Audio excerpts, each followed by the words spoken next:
When someone knows what it is that they want to achieve, it is unbelievable what doors will open to them because they're clear. All of a sudden, the universe somehow aligns the stars, and all of a sudden you notice someone, or a thought comes to you, or you realize an opportunity over here that takes you where you ultimately wanted to go in the first place. So get clear. I'll show you how that happened in my world a number of years ago. You already know. My passion and my mission to help you unleash your greatness within. My heart goes out to the underdogs that's on their way. If you think you can go from good to great, okay, let's motivate. GreatnessWithin.com. TJ Hoisington. GreatnessWithin.com. I was newly married, a year and a half or so. We had our first child. We were in our Utah home. My wife and our child was upstairs sleeping. About 11 o'clock at night, I was listening to an old tape series that I had ordered somehow, somewhere, gone to a shop, I don't remember where I got it, by a man by the name of Charlie Tremendous Jones. And I remember listening to that tape at 11 o'clock that night, Utah time. And I was listening to the tape set, and here it is. I brought it on this trip with me so you could actually see. This was the actual tape set. I sat in my den and I listened to those 4 tapes. As I was listening to one of the tapes, I just glanced down at the other 3 and I noticed a phone number at the bottom of the tape. The thought came to me, I wonder if that phone number connects anywhere. 30-year-old tapes. This guy was teaching, Charlie Tremendous Jones was teaching in the 1960s and so forth, and even then when I looked at the picture, I thought he's probably 50 years old then. He probably wasn't even around anymore, my natural thinking, right?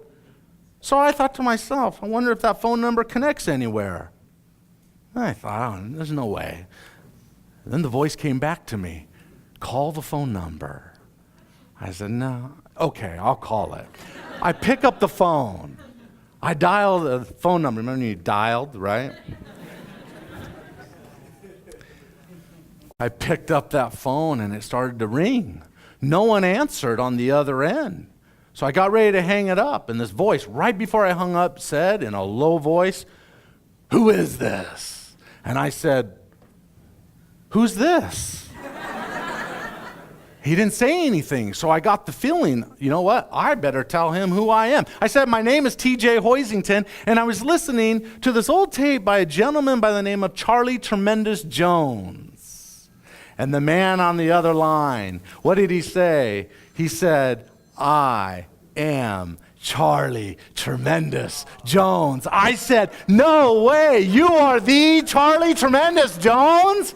He said, that's me. I said, it's 11 o'clock where I am. Where did I catch you? He said, Pennsylvania. I said, that means he goes, you're right. It's 1 o'clock in the morning. I said, sir, I'm sorry. Did I wake you? He says, nope. I thought to myself, he's probably in his 80s. I thought, what are you doing up so late? I said, did I wake you? He said, no. I said, what were you doing? He says, I was reading one of the 5,000 books in my den.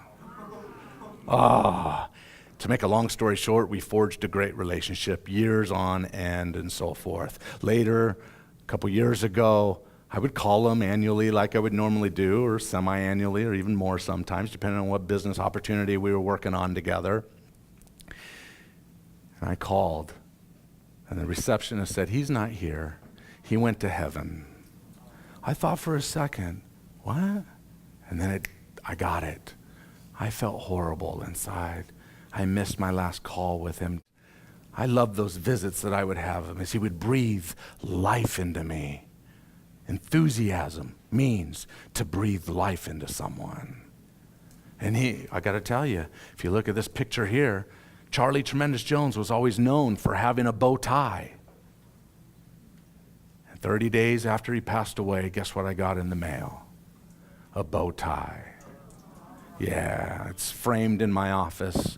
I cherish it today because he opened many doors for me. All because of this crazy thought that came into my head that says you ought to call that phone number. So it was 8 months later from that time when I was reading a book called The Joy of Failure by Wayne Allen Root. I was reading that book. It was a Saturday morning. I finished the book. It was 9 a.m. on a Saturday morning when many businesses are closed. Guess what I saw on the last page of the book? Printed on the last page was a phone number. What do you think I did? I called it. Guess who was the only person in the office that morning?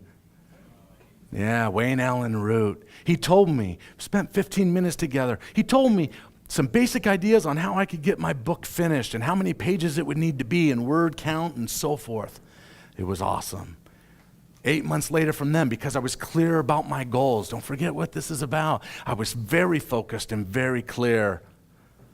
I was down here in Southern California. I remember listening to a tape at one point by Brian Tracy when he said that his offices were in Oceanside, not far from where we are right now.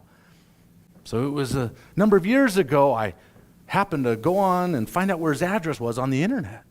I thought this Friday morning I'm going to drive down to his office, I'm going to show up, and I'm going to get a tour of his office, right? I've been setting goals. It's all about coloring the limbic system, right? The brain with as much detail as possible, right? And I thought if I can go in his office, and I had been in Tony Robbins' office because I used to work for him and so forth, I thought to myself, the more detail I can get in my mind, the clearer I can get in my mind, the more fodder and ideas I'll have to create my own future office. So I show up. The receptionist is there. I said, I'm TJ Hoisington. I was in the area, and I was wondering if I could just get a tour of your office. She looked up at me and said, wow, I've never been asked that in the 20 years that I've been here. I said, she goes, I don't know if that's okay or not. I'll have to go find out.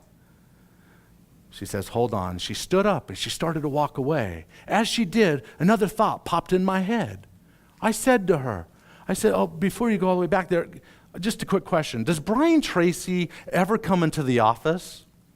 She said, normally, no. I said, you said normally in a peculiar way. Right? It's beautiful. When you know what you want, you hear things you otherwise would not hear. You tune in like a radio to a channel, and you get flooded with all kinds of data that will support and is in harmony with that channel. It's just like when you are responsible for an infant, and you're not the one that normally takes care of that infant.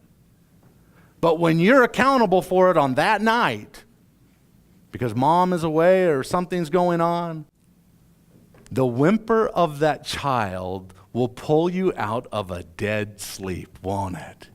When you're the one accountable. Same thing happened. When she said that in a peculiar way, I heard it uniquely. I said, you said normally in a peculiar way. She says, well, normally he travels 250 days out of the year. But it just so happens that he's here this morning meeting with the other partners. I says, you're kidding me.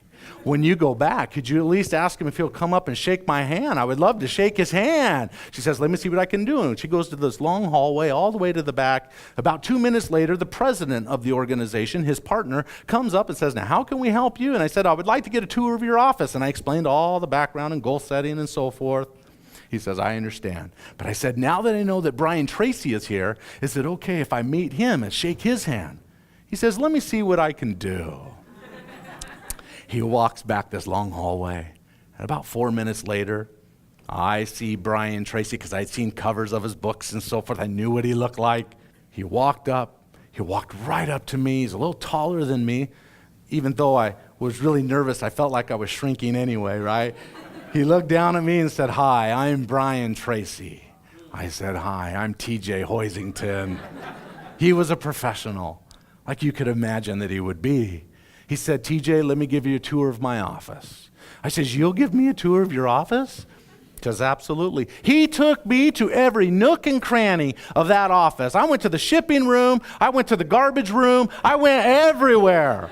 I even went to the bathroom. No, I didn't really. We ended back up in the foyer. I remember Jim Rohn in that early tape that I listened to as a 16-year-old. Jim Rohn always said, act when the emotion is high. Message to you. Doot, doot, doot, doot, doot, doot. Coming out of tonight when the emotion is high is when you need to make that phone call. Coming out of tonight or first thing in the morning is when you need to go for that run. Coming out of tonight, okay, right? When the emotion is high is when you want to take action, because when you take action, you start getting feedback. That feedback creates momentum. which keeps the motivation and the feeling alive. So I remember Brian Tracy, I said, Mr. Tracy, I've always wanted to write a book. I'm wondering, would you be willing to endorse that book when I'm done? He says, you know what? If you'll write the first 3 chapters and the table of contents, I would be happy to endorse that book for you, assuming I like it. I said, great. I'm telling you, I shook his hand. I left that day. I'm telling you, walking from his office out to my car, I didn't touch ground once.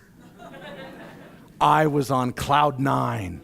I walked out of there thinking I'm going to be like Sylvester Stallone and I'm going to write Rocky in 3.5 days without sleeping. I'm going to be back on his doorstep before I have to fly out of San Diego. The reality is, my friends, life happens, because that book wasn't written for another 4.5 years. Maybe at a human experiential level you can get that, you can understand that. Sometimes life just gets in the way, but if you won't give up on your dreams won't give up on you. I almost lost everything. I won't go into the full story. To the point, I had a car repossessed, my home was almost in foreclosure, so forth. My last bastion of hope was to be creative, lost my office space, and finally write that book that I had given hundreds of presentations on over a series of years. So I was creative. I sat in the back seat of my car in the Albertsons parking lot where I lived. For 2 months straight with my laptop in hand, I wrote. And today, that book, If You Think You Can, is all history today. If You Think You Can was written in the backseat of a car. I wasn't in the backseat of a car, though, mentally. I was in my palace. I was in a place that I believed. I went to a different world, if you will. It'd be Dennis Waitley that would later say, you'll write your best book in your darkest moment. That was one of my darkest moments. But I didn't give up on the goal. And I'm here to encourage you, don't give up on your goals. Whatever your dreams are, if you'll stay after them, even if it seems like they come, it's spaced out a little bit. If you'll stay after it, I promise you, you can have it.